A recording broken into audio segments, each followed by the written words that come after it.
Welcome back to the InfoGuys channel. What do you know about biphasic sleep patterns? Let's journey back in time to when our ancestors followed a different sleep schedule. Picture a world where the night was split into two distinct 4-hour periods of sleep. This wasn't a routine defined by the rigidity of the alarm clock, but rather it was a rhythm in tune with the natural ebb and flow of darkness and light. This was no fleeting trend, but a way of life that was deeply ingrained in the fabric of society during the medieval and early modern periods. The practice was so widespread, it was documented in various cultures, not just in Europe but across the globe. It was as if the whole world agreed on a universal bedtime, a shared lullaby that was sung in 2 parts. This biphasic sleep pattern was not just a footnote in the annals of history, but a prominent chapter that shaped the way our ancestors lived and dreamed. So this wasn't an isolated occurrence, but rather a widespread approach to sleep. But what's the evidence? Historical documents from the 15th to the 17th centuries provide fascinating insights into the biphasic sleep pattern. This wasn't just a random way of sleeping, but rather a widespread practice ingrained in the fabric of society. The evidence is abundant in literature, diaries, and medical texts from the period. These documents reveal a world where sleep wasn't seen as a single, uninterrupted block, but rather as 2 distinct periods of rest. Let's delve into the world of literature. Famous authors like Chaucer and Dickens didn't just write captivating tales, they also unwittingly documented societal norms. Their works make distinct references to first sleep and second sleep, terms that might seem alien to us today but were commonplace back then. These references aren't just passing mentions but are often integral to the plot, further emphasizing the ubiquity of biphasic sleep. Now let's turn our attention to diaries. These personal accounts provide a candid glimpse into daily life during the 15th to the 17th centuries. The diaries consistently reference 2 sleep periods, further bolstering the existence of biphasic sleep. Finally, we move on to medical texts. These documents, authored by physicians of the time, acknowledge this sleep pattern as a natural part of our sleep architecture. They didn't view it as an anomaly or a disorder, but as a standard, healthy practice. These historical records paint a vivid picture of a different approach to sleep, don't they? But what did people do in those waking hours between sleeps?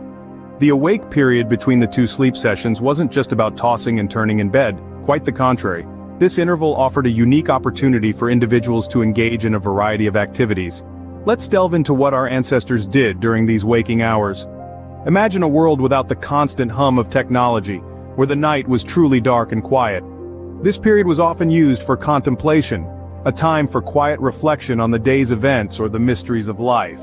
It was a moment to connect with oneself on a deeper level, away from the hustle and bustle of the day. Spirituality was also a significant part of life during these times. Prayer was not just a morning or evening ritual but a practice that found its place during the night as well. The tranquil hours of the night provided an ideal setting for a spiritual connection, for introspection, and for seeking solace. The intimacy between couples was another aspect that found its expression during these hours. The silence of the night and the privacy it offered made it a perfect time for couples to bond and nurture their relationships. But it wasn't all solitude and silence. Reading, writing, even socializing with neighbors were common activities during this period. Imagine stepping out into the cool night, sharing stories under the moonlight, laughing and bonding with your community. It was a time for personal growth and community bonding alike, creating a unique blend of solitude and companionship. It seems that our ancestors made the most of those nighttime hours, but how does this ancient sleep pattern relate to us today? While our modern sleep schedules may be different, understanding biphasic sleep patterns can still offer us valuable insights. As we've seen, before the advent of artificial light, humans naturally fell into a biphasic sleep pattern. This involved 2 distinct 4-hour sleep sessions each night, separated by a period of wakefulness that was used for reflection, prayer, intimacy, and even socializing. In today's fast-paced world, could we benefit from returning to this more natural rhythm? Some sleep experts believe that biphasic sleep could improve our overall sleep quality and help us feel more rested. There's also the potential for enhanced creativity and productivity during the waking period between sleeps. However, it's important to consider the potential challenges as well. The modern world operates on a monophasic sleep schedule. Adopting a biphasic pattern could be disruptive to work, school, and social activities. It also may not be suitable for everyone, particularly those with certain health conditions. Nevertheless, the concept offers a fascinating look at how our ancestors slept, and how we might be able to adapt their practices to our modern lives. As we welcome a new year, perhaps it's time to rethink our own sleep schedules. Could a return to biphasic sleep be the key to a healthier, more balanced lifestyle? Subscribe if you enjoyed this video. Thank you for watching, and we'll see you next time.